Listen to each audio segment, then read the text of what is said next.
At its very core, drug science must remain independent. This means we don't accept sponsorships.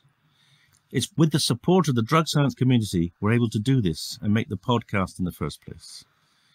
If you're able to become a drug science community member and support the show, you too will be supporting the dissemination of evidence-based drug policies. Without you, none of this would be possible. For anybody interested, there's a link in the show notes. Thank you.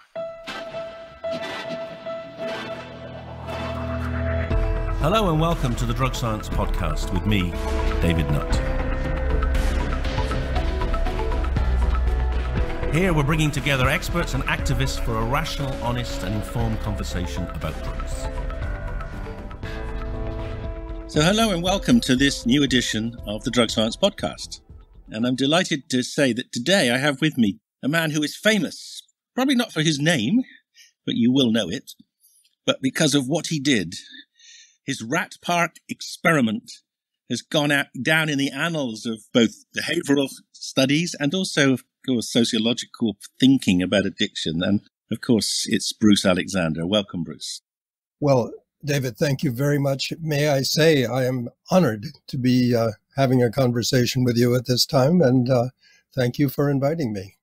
Well, it's a pleasure to talk to you again. It's been a few years since we last were at a conference together in Glasgow, I think, but it's good to spread your word and your understandings and also your wisdom now, because like me, you're getting on a bit. You've been around the block a few times, both in relation to addiction and addiction policies. So I think there'll be a lot of people fascinated to understand a bit more about where you come from and what you've learned.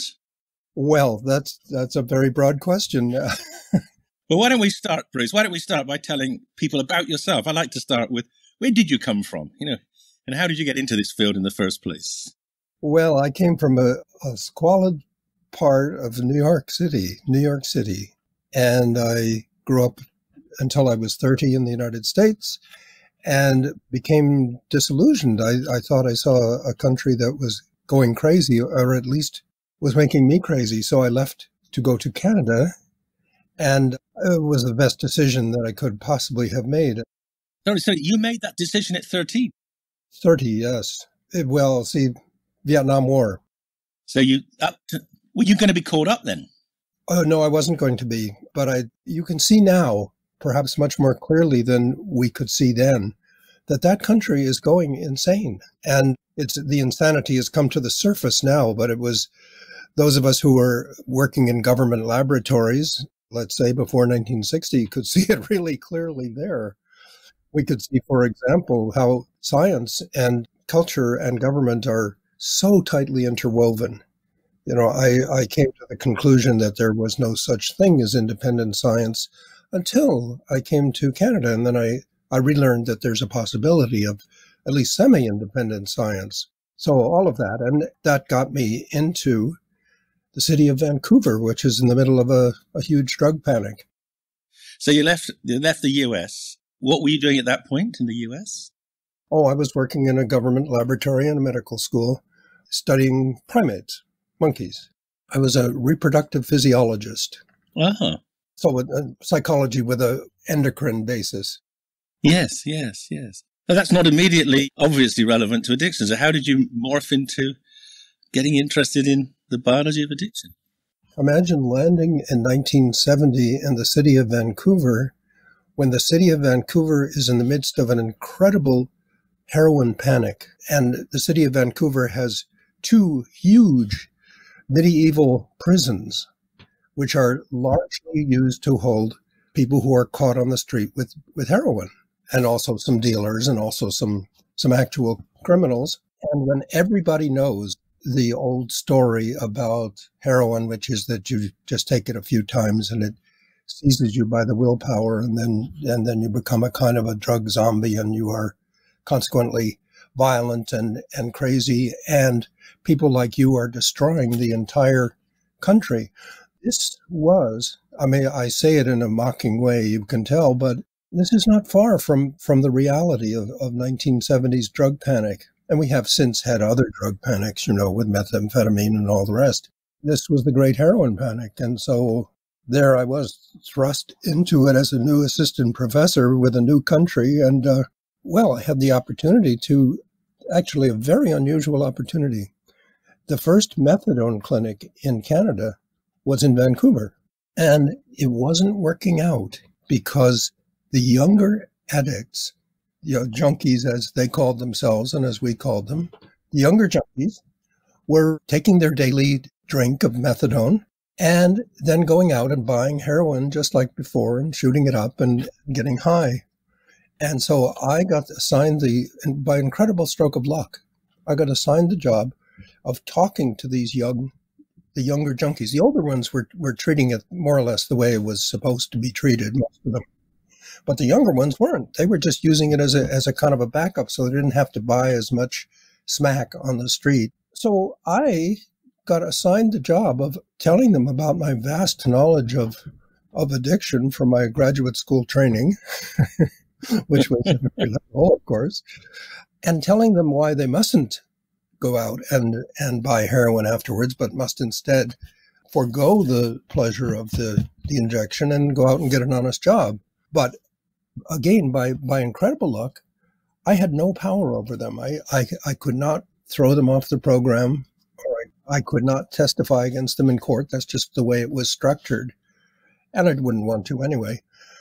But because I had no power over them, and because I was telling them something they didn't want to hear, they didn't have to lie to me. They didn't have to lie to me. And so they told me all about why they were junkies. And that little bit of education has stuck with me throughout my entire career, because they were explaining, how exciting it is to avoid the cops and avoid the pushers that you owe money to and hang around with these other people like themselves, shabby people, and try every possible drug and, experiment with different ways of stealing and stuff. And when they went to jail, they had to be very careful not to get beaten up by the more dangerous people in the jail. But they were telling me about the junkie culture, and they were telling me about the junkie identity. Like, they were real junkies. They were not skin poppers. I don't know if you know this term. Yeah. But others may not. Others, no, you explain that. Okay. They were real junkies. They could take a dirty old rusty needle and they could stick it in a vein 3 or 4 times a day, and they'd hit the vein. And then they would have this rush, and they'd be conscious enough that they could not walk in front of a truck. They could handle it. Whereas there were other people who weren't junkies. They were skin poppers. That means that they would give themselves an intramuscular injection without caring too much where it went, and they wouldn't get the real junkie high. So I learned that there's a junkie culture and there's a junkie identity, and that this thing is precious, and to these people who were officially heroin addicts. And therefore I learned that we have to understand addiction in a much broader way than simply a matter of a chemical hook. And everything follows from there. That from there we go to Rat Park and we do some experiments which seem to support that idea. Well, that's quite a big jump from interviewing people in a methadone clinic to running experiments. I mean, were you always doing both, or did you have to then persuade your university to let you get back to the bench, so to speak, or to the animal floor? I was always an assistant professor in those days, but I wanted I volunteered at the methadone clinic. Oh, I see. Okay, right. Yeah. I volunteered there because I wanted to learn about heroin, because it was such a dreadful thing. It was going to destroy our civilization. And I wanted to be part of the actual way of controlling it. So I had to learn about it. But then now I have this little big piece of knowledge. So you went out in your spare time to learn, but you had a laboratory where you were doing behavioral experiments, were you, before? Or were you doing physiological? What were you doing before? Yeah, I'll tell you what I was. I hadn't yet an experiment, but I took my little bit of knowledge back to my classroom. And this is where undergraduates are so wonderful. And I told my undergraduates what I thought I was learning from the junkies at the methadone clinic. And one of my undergraduates didn't believe me at all. And he sprung up from the back row of my classroom and almost shouted, "Haven't you heard about the rats?"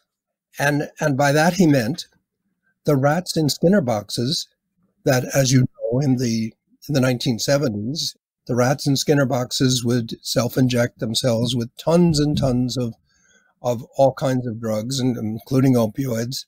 And he was telling me that those rats proved that the drug heroin was irresistible, and that all this that the junkies had told me was just blabber. They were blabbering at me, and I shouldn't pay any attention to it.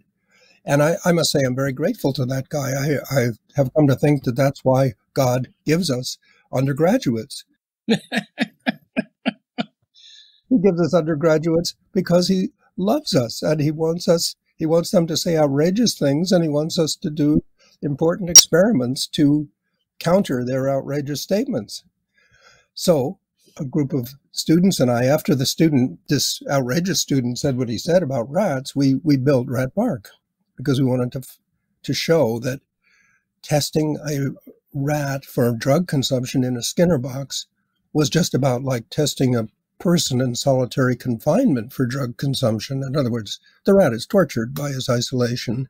Yep. And so if we had rats that weren't being tortured by their isolation, then they wouldn't take those huge amounts of drug consumption. And that turned out in various ways to be true. And those experiments were done. We also had some non-replications. Bruce, I'm just interested in this vision of you and your students building a park. Is that what happened? Yeah, we had a room in the psych department that was empty. And so we decided we will make an environment for rats. And in Vancouver in those days, it was easy to see where rats were happy. And that was on garage floors when cars weren't there. Because if you opened your garage door there, the rats all playing around on the garage floor. So we built Rat Park. It was originally meant to be a mock-up of a garage floor. Oh, I see. With tools and things, cars. Well, junk that rats like to play around on. So it was originally a mock-up of that. And of course, we painted beautiful northern forests on the wall, because that's what you see when you look out the garage floor, the garage window.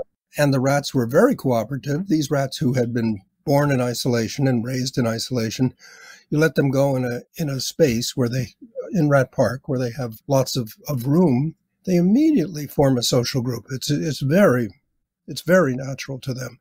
And the social group is relatively peaceful, except that the males form a hierarchy, and they fight a little bit, forming the hierarchy, and that determines who gets to impregnate the females. And pretty soon there's lots of little Norwegian rats running around the place, babies as well as adults. And then you can compare the drug intake of rats in this quasi-normal environment to the rats in cages, which are almost exactly like a Skinner box. So you use the same dispensing devices did you for the Skinner box and the big park itself? I mean, because it must be quite difficult to know when there's lots of rats, which rat's taking. It could be a few rats taking it all. I mean, how did you manage to control for those kind of variables? Well, we had a very wonderful graduate student, Robert Combs, who is still in the business, and he designed a machine, and the machine is such that when the rat crawls through a little hole in the wall, he can look to the left, and there is a liquid dispenser which dispenses drug solution, or he can look to the right, and there is one which dispenses pure water. And meanwhile, the video camera is recording the back of this rat, and we have written on the back of this rat a letter. And so we know which rat it is. Now, the rats want to confound this machine by going in there two at a time and climbing all over each other. But Robert Combs got very, very good. And in the end, he was quite confident that our consumption data was apportioned so that we knew which rat drank how much, which, as you know, is essential for doing the statistics. We could have done it without the statistics because the differences were so large. Yeah. But of course, we psychologists must do our statistics. So we did our statistics, and everything is statistically significant. And we did it both with rats that had been pre-addicted, in other words, that had been given nothing to drink but morphine hydrochloride solution for 60 days. And we did it with rats that were not pre-addicted.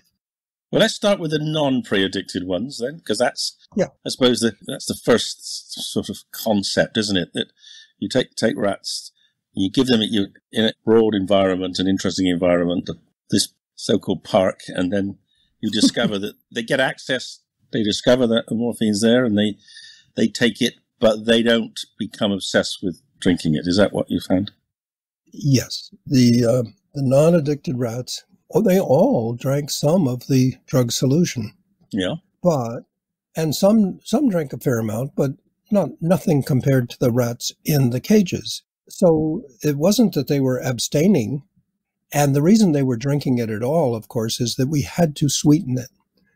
You would know that morphine solution is extremely bitter and bitter to the taste, and no rat will drink it at all unless you seduce the rat by putting sugar in it. So when we worked with rats that were not pre-addicted, we would first give them a choice between water and morphine solution, and they would maybe taste the morphine solution, but they would drink the water. They didn't want anything to do with that bitter solution. But then we'd add more and more sugar to it. So it became sweeter and sweeter. And as it became sweeter and sweeter, the rats would drink more and more of it. We seduced them into learning the effects of the drug. Like drink companies do with Alco Pops. Yes. Alcoholic drinks to get young people interested in alcohol. Yeah. They seem to have adopted our method. Yes. It does sound like. I hope you patented it. You should be charging them. Well, no, better to blow the whistle and get them in trouble. Yeah, so that's what happened. But of course, what makes the experiment work is that the rats in cages were more seducible than the rats in Rat Park, and they drank more and more of it. And here's where we got our biggest differences. Sometimes 16 times as much average consumption in the cages as in Rat Park.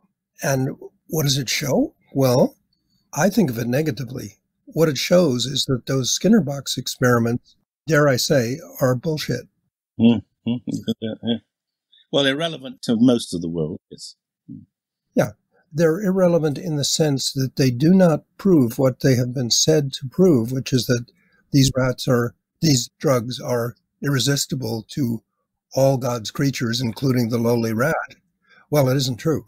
What you have there is you've got rats that are being tormented by living their whole life in isolation, and they will take quite a bit of drugs.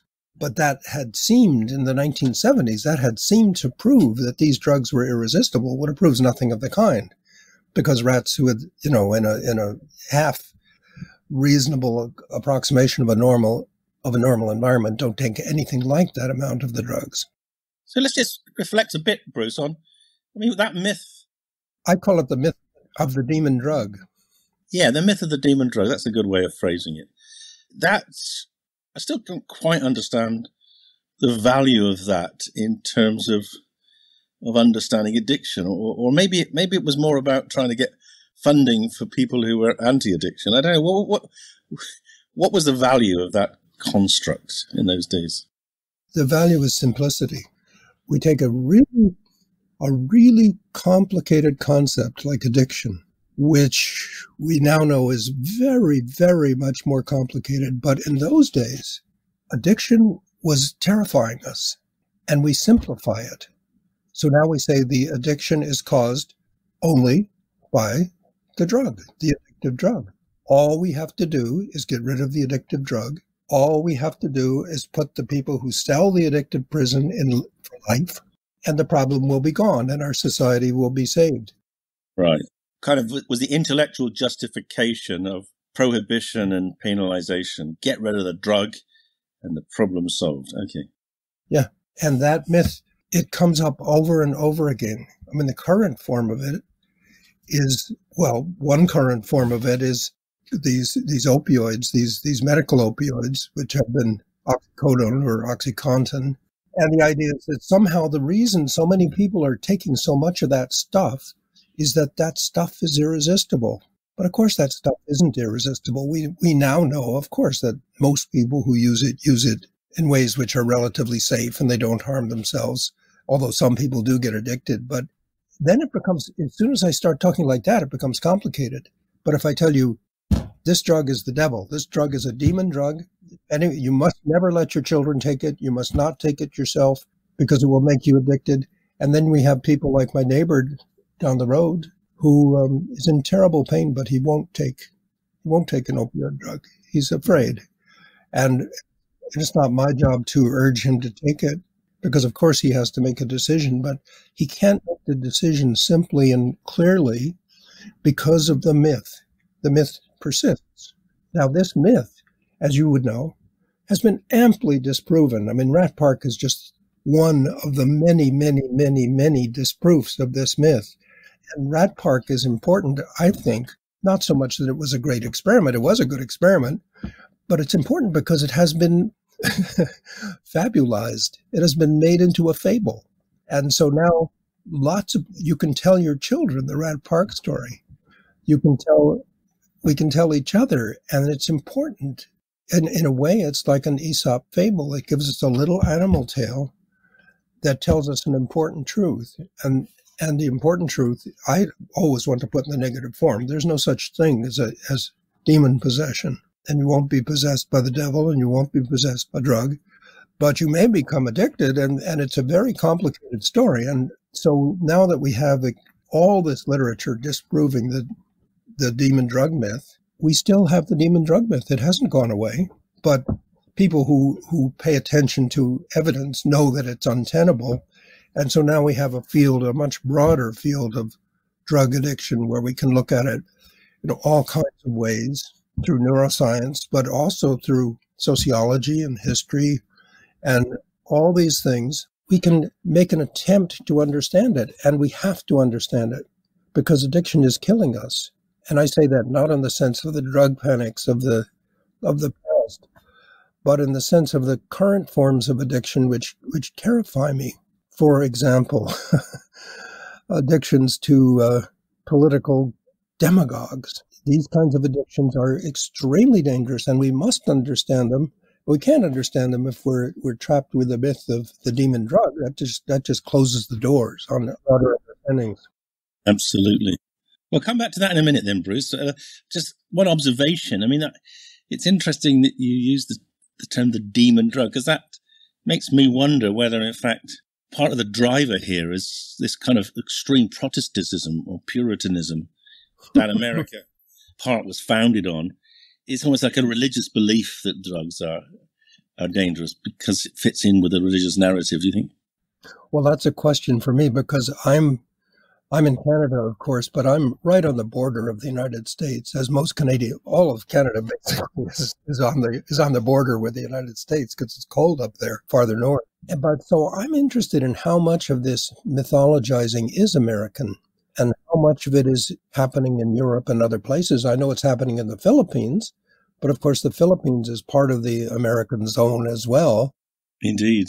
Yeah, I suppose you're right. The Philippines aren't Puritan, they're Catholic, but there is a sort of the Puritan, the American ethic of using force against drug users. I mean, as far as I know, the USA is the only country that has its own army solely directed towards drugs. Is that right? Well, I think the Philippines does too. The Philippines now, yeah, okay, so it started the same, yes. And I think maybe Brazil is coming close to it. Wow. Yeah, the point I would want to make, because this demon drug myth, I'm sure it's not there at the same level in the UK or in Northern Europe or in many places, but I think it may not be confined to the United States. I think it's an ancient idea. If you look, for example, for cases of demon possession in the Bible, there are about 100, and I've read all 100 of them. Oh, right. Okay, you're the expert on demons. Okay, I didn't realize. Well, I'm an amateur. But I'm very interested in the idea, because it seems to me it's always a simplifying idea. Because how can we possibly understand that our little child has given up everything in order to pursue a crazy life as a drug addict, or a crazy life as a video game addict, or a crazy life as a political fanatic? How can we understand that? It must be the demon. And I think that's just a very natural way. And I think it's our job as scholars in these fields to insist on a fuller explanation. Yeah, it's interesting. We say the same in the UK, where we have a hysteria about cannabis causing psychosis, and we have parents blaming their children for being schizophrenic because they smoked a joint. I mean, it's not only completely absurd, but also completely self-destructive, because of the expressed emotion really aggravates the child's sense of mental disturbance. So yeah, it's trying to blame, to go externalize the problem. And you're right, it's a way of simplifying it, which is mostly not very useful. I mean, your experiment had one hugely important meaning for me, which the closest, I think you intimated this earlier on in the conversation. A rat in a isolated cage is like a prisoner in solitary confinement. And we know that prisons are places where people go to extraordinary lengths to take drugs just to ameliorate the misery of their environment. And I just wonder whether your work had any influence on the prison system, which, because probably it didn't, but it would have been nice if it did. Well, I don't know if my experiment had any particular influence, but I know this. In my city, there were these 2 medieval prisons. Huge. They're both gone. Now, I don't think Rat Park is responsible for their being gone, but what has happened over 50 years that I've been pursuing this is there has been a major, major change. So now we simply do not imprison people as much as we used to. And of course, we have prisons outside the city. I'm not saying that we have eliminated prisons altogether, but these 2, forbidding, medieval-looking castle-type prisons are gone. So I think there has been a major change in the way we think in the past 50 years, even though it's disorganized. We can't say that we have a brilliant new paradigm. We don't. We're still in a state of intellectual confusion about the whole problem of addiction. But we have rid of, to a large extent, the oversimplifying myths which crippled us in the past. And I think that's something that we can all be proud of. Yes, there's definite progress in that sense, except in the Philippines, yes. Well, let's look at the other side of the coin. So let's go back to the second part of the Rat Park experiment, which was you testing the theory. What happens if you take someone a rat, who has become addicted to this demon drug and is swallowing vast amounts every day, and then you take them out of their cage and you put them in the park? So tell us about that side of the coin. Well, we haven't done it quite that way, but what we have done is raised rats in cages and raised rats in Rat Park, and then exchanged the environments so that the ones that were raised in Rat Park are tested to see how much drug they will take in the cages. And the ones that are raised in the cages are tested to see how much drug they will take in Rat Park. And it turns out that it's really there's a complex interaction there, which I don't even want to get into, but because it's too complex for me, even now I can't figure it out. But the overall effect, the simple effect, is that it's the environment that you're in much more than the environment that you're raised in, which influence your drug consumption. If you're a rat, now bear in mind, rats are rats and people are people. And I do not want to make any complex or subtle conclusions about people from rats, but this is the case with rats. So while you were doing those experiments, Leigh Robbins was kind of getting what I guess might be the closest to the human equivalent to that, with her analysis of the Vietnam vets coming back, where large numbers of them had been put into a very strange environment where they didn't want to be and where they were very stressed, which is called Vietnam, and they were taking a lot of drugs, particularly heroin, and then they came back to their more American, their hometowns, and generally things got a lot better. So presumably she was very interested and supportive of your work. Do you think that validated what you'd found? Well, I think there are a whole bunch of us who were validating that same idea in various different ways. But I think the Vietnam experiment, of course, is definitive. and have read it very, very carefully. And I just admire the way they have done it so much. They looked at everything. They made sure that these addicts these, let's say, addicted people who came back from Vietnam and were reporting now that they really weren't interested in using heroin anymore, or at least not using much of it, not using it in addictive quantities, or not using it at all. They made sure that those people, some of those people also were telling the investigators that they had plenty of access to it. They could have bought it anytime they wanted. So it was not that it was harder to buy drug in the U.S. than it was to obtain it in Vietnam. It was they really didn't want it, and if they wanted it, they didn't want it in addictive quantities, although a few did. But always that provision, as you know, always that provision has to come at the end, that nothing is universal here. There's no universal truths, but there's always exceptions. But that experiment, I think, is hugely important. But I think there are lots of experiments that are hugely important. I think the British experiments not so much experiments, but the British reports of non-addictive drug use going on for very long periods of time without turning into addiction are crucially important too. I think there's we really have had a bit of a half a paradigm shift, let's say, in that I think if anyone actually sits down and reviews all the evidence against this demon drug myth, it's untenable, it's conclusive, it's gone. Which, oddly enough, though, it still lives in culture. It's like a ghost. You can kill it. You can kill it with data, but it persists in the culture. Well, I think it has political leverage. I think drugs, I argue now that drugs are one of the few areas where, which can differentiate political parties. And it's one of the few areas where politicians can have quite they can legislate in a way which, can give them some kind of leverage or advantage over their opponents. It's one of the few so-called vices that are left to legislate on. Would you mind giving an example of that? I'm not quite sure I follow. Well, I mean, in my lifetime, in your lifetime, we've seen a number of what you might call vices, morally opposed behaviors, like being gay, like having abortions. I mean, I know these things are changing in the US now, but generally things which was deemed previously to be not acceptable for good quality humans to do have been accepted as from argument and reason, as the ways forward. But the one area that has not really been legalized, and certainly not in any country, a possible exception of cannabis in Canada, is drug taking. Yeah. It's still seen as a moral failing for almost every country in the world, I think.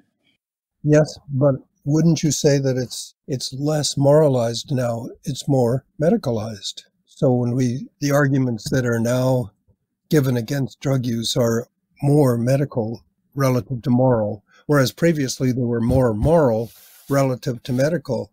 And here's where you and I, of course, may not be on exactly the same wavelength. I have found that my most useful understandings of drug addiction and addiction in general are historical and anthropological. And this is a big change for me. Of course, I started in a medical school. That was my first job. It was in a medical school. But I've come to think that whereas, of course, there is a physiology of everything we do, and of course there is a neuroscience, there is incredibly good neuroscience research on drug use and drug addiction, some of which has been done precisely by you, that really our breakthroughs are going to come, I think, in anthropology and history. I think it is in those ways that we're going to finally get our way out of this, which is not to say, of course. Bruce, I wouldn't dispute that at all. I think we could reason our way out. We can social changes, and you say, improving your model of a world, I presume, which is where everyone's in a park and no one's living in ghettos and everyone has opportunities and the chance to be exercised and to create that. I think, that's going to be hugely protective against people becoming addicted to drugs. Completely agree with you.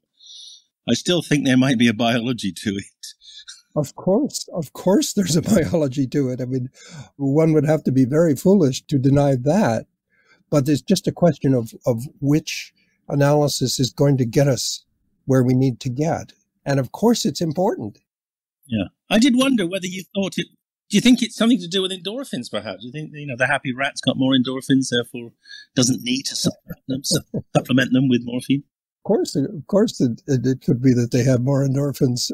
On the other hand, I don't need to know that. All I need to know to understand is to see that they're busy, they're occupied, and they're happy. I mean, you said the happy rats. Well, they really are happy rats. You can honestly tell. Yeah. That's why it's important to see them. We spend a lot of time just looking at them. And you don't need to see their endorphin levels, but you need to see the kind of way in which they prance about and do their ratty social life. Yeah, no, that's a fair point. So what about this huge supposed opioid crisis in America, which you've already touched on a bit? I mean, I'm interested in your perspective on why it's happened and how we might deal with it. Well, of course, I am not an expert, of course, and I guess like anybody else. But I have a guess I would like to say, which is that the areas of the United States which had the biggest effect in the methamphetamine, the biggest catastrophes in the methamphetamine era, was a certain identifiable area of the U.S. And the area which has the biggest catastrophes in the Purdue Pharma OxyContin era, those same areas, and the areas which have the biggest output of political fanaticism now, the kind of political fanaticism which is the country to its knees, are those same areas. And that if we look in those areas, they are historically, what we see is these are areas which have undergone truly traumatic reversal of their fortunes. Areas where, in particular, white people were doing pretty well since World War II in every way. And now their lives have just gone downhill amazingly. And not only have they gone downhill amazingly, but their self-respect has gone downhill because people used to think of these people as the salt of the earth, and now they're more as disreputable people. These people have been traumatized, and I like to use the word dislocated. They have been psychologically dislocated. Yeah, no, that's a very good term. Yeah. Truly a tragic and pathetic way. And they have turned, in the 80s and 90s, they turned to methamphetamine. Many of them turned to methamphetamine, and then in the early 2000s, many of them turned to OxyContin, and many of them turned to political fanaticism and religious fanaticism.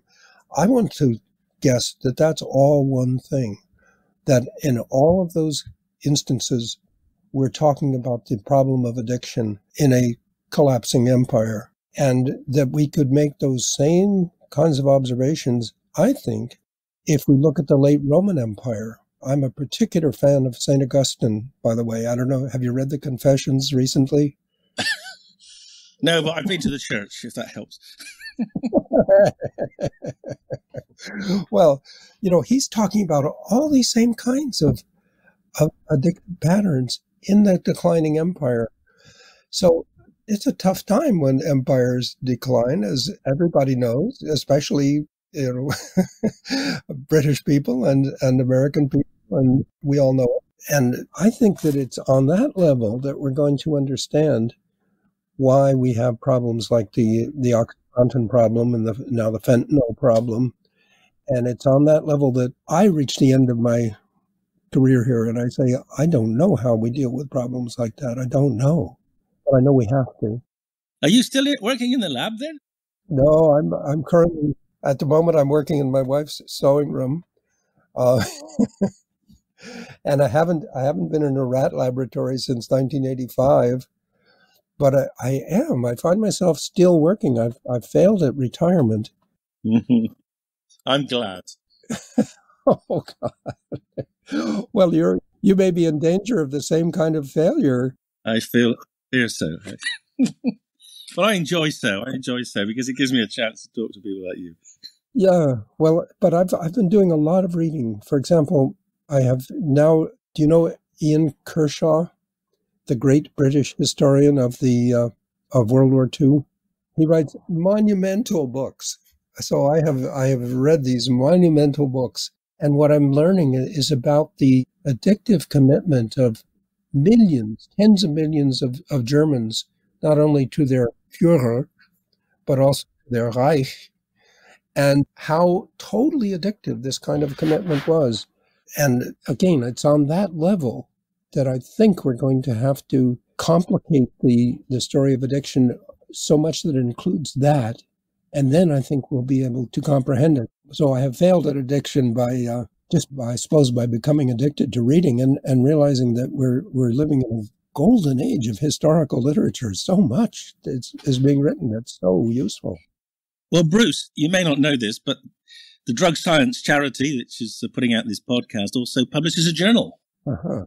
And we call it Drug Science, Policy and Law. And if you want to write an essay for us, what we can learn about addiction from the Second World War, I'd be delighted to see it. Oh, I do want to write it. Yes. Okay. You can do that. And if you want to make mention of the use of stimulants in the Panzer divisions as well, feel free. But you don't have to. You can just talk about the psychology, all right? Yeah. And of course, the use of stimulants in the Panzer divisions, especially in France, was decisive. Of course it is.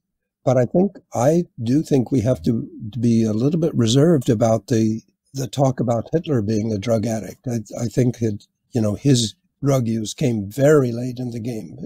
Yes. Really in 1942. It was shoring him up a bit, wasn't it? I think his addiction was absolutely clear long before he was almost a teetotaler and yes, that's right. Yeah, a vegetarian as well. Interesting. And resistant to all kinds of drugs until the very end, when of course he fell into ruin. Yes. Well, Bruce, that's a great point at which to end. I mean, it's obviously kind of topical that we're talking as we are now with the Russians invading Ukraine, and so some of the lessons of the Second World War have not been learnt. But maybe some of the protagonists will listen to this podcast and listen to you and reflect on becoming a little bit wiser in what they do. It's been an absolute pleasure talking to you, and I'm going to say keep up the good work. But I think that maybe shouldn't be. That's not a very fair request because you've done so much for so long. I want to thank you for it. Well, I want to say to you how wonderful it is that you're doing these podcasts, and indeed, if I may borrow a phrase, keep up the good work, man. Thanks, Bruce. Take care. Bye-bye. Bye-bye, David.